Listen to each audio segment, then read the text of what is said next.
So imagine this. 3 browser tabs open. 3 completely different lives you could be living next month. Goa, $800 a month. Costa Rica, perfect time zone for your San Francisco clients. Melbourne, the Wi-Fi actually works. Which one's right for you? Well, we crunched the numbers. Let's figure this out. Okay, here's the thing about December that most travel content won't tell you. While everyone else is fighting for overpriced ski lodges and those cozy Christmas cabin Airbnbs, smart nomads are exploiting some seriously good arbitrage opportunities.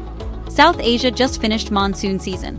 Perfect weather, peak nomad community, rock-bottom prices. Costa Rica's wrapping up its low season before January tourists arrive. And Australia? Summer's just starting, baby. But here's what actually matters: your clients, your budget, and whether you can survive a 4 a.m. stand-up call. Because picking the wrong destination doesn't just cost you money, it costs you sleep, sanity, and possibly that contract renewal. We're comparing 3 regions across the metrics that actually matter: real costs, Wi-Fi reality, time zone math, visa logistics, and community vibe. No influencer fluff. Just the data you need to make a decision by the end of this video.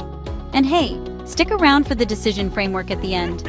We built a flowchart that'll tell you exactly where you should go based on your specific situation. Alright, for those of you who need the answer now and will watch the details later, here's the quick verdict. South Asia wins for overall value and community, especially if you've got European clients. Costa Rica wins for anyone billing in US dollars on US time. And Oceania? That's your I'm billing premium rates and want everything to just work pick. Now let's get into why. Starting with the place where your money goes the absolute furthest. South Asia, the value champion. Goa, India, Sri Lanka's south coast. There's a reason the nomad community migrates here every December like, and I'm going to say it, like Wi-Fi seeking wildebeest. Let's talk real numbers. In Goa, you're looking at $800 to $1,200 a month for a genuinely comfortable lifestyle. That's a private room in a guest house, $300 to $500. Eating out literally every single day, $200 to $300. Coworking membership at somewhere like Dojo Goa, $100 to $150. Transport, fun money, the occasional beach party, you're still under $1,200. Want air conditioning and a pool? $1,500 to $1,800. Still absurdly cheap by Western standards. Sri Lanka, specifically Marissa and Weligama, runs slightly higher. Think $1,000 to $1,800, but you get better surf, fewer party tourists, and December hits this perfect sweet spot between monsoon seasons. Now, here's what nobody tells you about Goa Wi-Fi. It is a tale of 2 cities. At dedicated co-working spaces like Dojo Goa and Vagator, 50 to 100 megabits, totally reliable.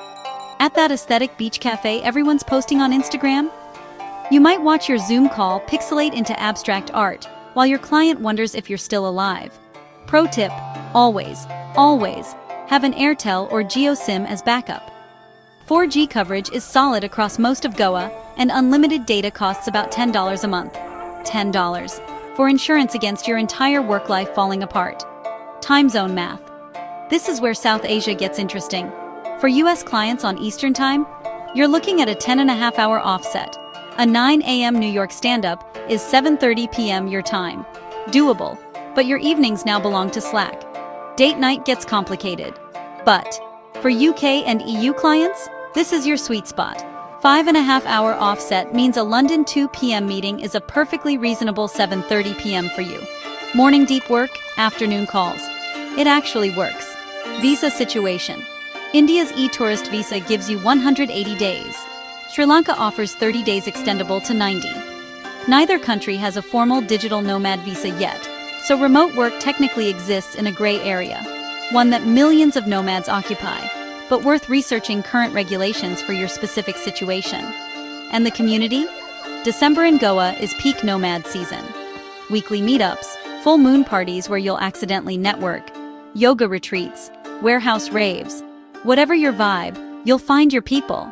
It's one of the few places where nomad bubble is a feature, not a bug. Who should go? Budget-conscious nomads, community seekers, EU-based freelancers, first-timers who want built-in social infrastructure. Anyone who's ever whispered maybe I could do this for 6 months and wants runway to experiment. Costa Rica, Tamarindo, Santa Teresa, the Pacific Coast. If your clients are in San Francisco, Austin, or Toronto, stop scrolling and pay attention. Because here's the thing. Time zone alignment means you work normal hours and still catch sunset surfs. That is not nothing. That might actually be everything. So, let's talk numbers. Tamarindo runs from about $1,500 to $2,200 a month for mid-range comfort. If you want a private apartment, think $700 to $1,000. Groceries plus occasional dining out? $400 to $500. Co-working at somewhere like Selena is going to be $150 to $250. Add in transport activities, the good coffee. You're landing around $2,000 for a solid lifestyle. Santa Teresa's slightly pricier, more wellness-coded. Budget $1,800 to $2,500. But December sits at the very end of low season. Better rates than January's tourist tsunami. And just the occasional afternoon rain as the trade-off. Honestly, that's a reasonable deal. Wi-Fi reality check. Costa Rica's internet infrastructure is legitimately good. Better than most of Central America by a significant margin. Starlink adoption is increasingly common at co-working spaces and higher-end rentals. You can expect 30 to 80 megabits at dedicated work spots. One thing. Actually verify your Airbnb has recent speed test screenshots before booking. Good Wi-Fi means different things to different hosts. Time zone math. This is Costa Rica's superpower. US West Coast? Same time zone. Pacific time. Zero math required. Your 10 a.m. stand-up is their 10 a.m. stand-up. It feels revolutionary, I know. East Coast? 1 to 2 hour offset depending on daylight saving. Completely workable. You might start an hour earlier than you'd like, but you're not destroying your circadian rhythm. EU clients? This is where Costa Rica gets rough. London 5 p.m. is 9 a.m. your time. Doable, but you're the one making accommodations. If your bread is buttered in Europe, South Asia probably makes more sense. Visa situation, and this is big, Costa Rica actually has its act together. 90-day visa-free entry for most nationalities. Easy border runs to Nicaragua or Panama if you need a reset. And, this is rare, an actual legitimate digital nomad visa that allows stays up to 2 years. It requires proving $3,000 monthly income, but it gives you real legal status. If visa anxiety keeps you up at night, Costa Rica offers peace of mind that most destinations can't match. Community vibe. December is transitional. The heavy nomad influx happens January through March, so you'll find community but not the density of high season. Flip side, fewer tourists, easier reservations, better pricing. If you're self-sufficient socially or arriving with a remote team, this works in your favor. Who should go? America's based freelancers, startup folks on US time, digital agency owners with stateside clients, surfers who happen to work remotely, anyone who values legal immigration status and doesn't want to explain gray areas to their accountant. Australia, New Zealand. Let's be honest about what we're dealing with here. This is not the budget play. This is the I'm billing $150 an hour and want everything to just work play. So, let's see if the premium is worth it. Melbourne or Sydney? $3,000 to $5,000 plus per month. Minimum. That's not a typo. A decent private room or studio. $1,500 to $2,500. Food, transport, co-working, and a social life that isn't completely depressing. Another $1,500 to $2,000. Auckland or Wellington runs slightly cheaper. $2,500 to $4,000 range. Still not cheap by any definition. But, here's what you're paying for. You will not think about Wi-Fi in Australia or New Zealand. Home connections push 100 megabits routinely. Co-working spaces have enterprise-grade infrastructure. Coffee shops have functional, fast Wi-Fi. It just works. We work in Sydney and Melbourne for that corporate reliability. Fish burners in Sydney if you want startup energy and regular founder events. Biz Dojo in Auckland and Wellington for the creative community. Melbourne's public libraries, especially State Library Victoria, offer free, fast connections in genuinely beautiful buildings. Now, time zone math. This is where Oceania either works perfectly or completely falls apart. For US clients, you're 14 to 18 hours ahead. Let me make this concrete. A San Francisco 9 a.m. meeting is your 3 a.m. tomorrow. There is no scenario where daily US hours meetings are sustainable from Australia. If your job requires synchronous US communication, do not move to Oceania. Your sleep will be destroyed, your health will suffer. I am not being dramatic. EU clients? Better, but still challenging. 8 to 11 hours ahead means your mornings align with their late afternoons. Possible, but you're working half your day before Europe wakes up. But, for Asian and ANZ clients, perfect. Singapore, Tokyo, Sydney. You're in the zone.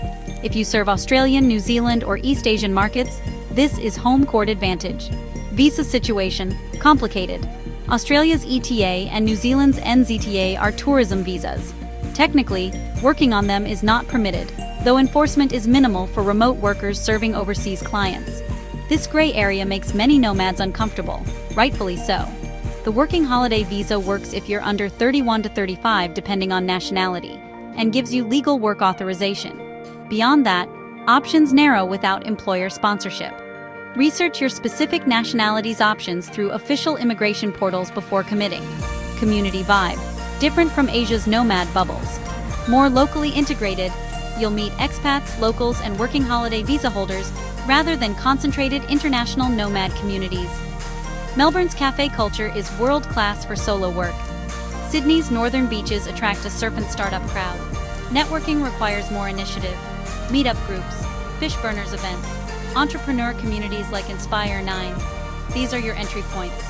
But December's summer weather means rooftop co-working sessions and beach-adjacent networking actually happen. Who should go? High earners who prioritize infrastructure over cost. Folks with APAC clients. Australians returning home for summer. Introverts who don't need built-in nomad community. Anyone burned out on infrastructure unreliability who's willing to pay the premium to just not think about it. Okay, decision time. Let's make this simple. First question, what's your monthly income? Under $3,000 a month? South Asia is your only sustainable option. Don't fight the math. 3 to 6,000. Costa Rica offers the best balance of value and infrastructure. 6,000 plus? All options are open. Choose based on clients and lifestyle. Second question, where are your primary clients? US West Coast? Costa Rica. No question. Time zone alignment is too valuable to sacrifice. US East Coast? Costa Rica or South Asia, depending on how async-friendly your work is. UK or EU? South Asia is your sweet spot. APAC? Oceania makes sense. Third question, what's your work style? Heavy synchronous calls? Time zone alignment is non-negotiable. Pick based on clients. Async first? Geographic flexibility opens up. Go where the vibes are right. Solo deep work? Oceania's infrastructure might justify the cost. Community dependent? South Asia in December? It's not even close. Final question, how long are you staying? 1 to 3 months? Visa simplicity matters. Costa Rica and South Asia win. 3 to 6 months? India's 180-day visa or Costa Rica's Nomad visa? 6 months plus? Legal status becomes critical. Costa Rica's formal Nomad visa offers peace of mind that's hard to put a price on. Alright, the final word. December is a strategic month for nomads. While everyone else pays peak season prices for ski resorts and Christmas markets, you can find legitimate sweet spots, post-monsoon South Asia, end of low season Central America, or summer just starting in Oceania. For most nomads, Goa or Sri Lanka offers the most accessible entry point. Low costs give you runway to experiment. The community provides instant social infrastructure, and the time zone works for European clients. But if your revenue comes from US-based work, don't fight physics. Costa Rica's time zone alignment saves you more in sleep quality and client relationships than you'd save in rent by going halfway around the world. And if you're billing premium rates and serving APAC markets, Sydney's beaches and Melbourne's coffee await. Bring your wallet. The best destination doesn't exist in the abstract. It exists specifically for your budget, your clients, your time zone needs, and your working style. Wherever you roam, the Gnome roams with you.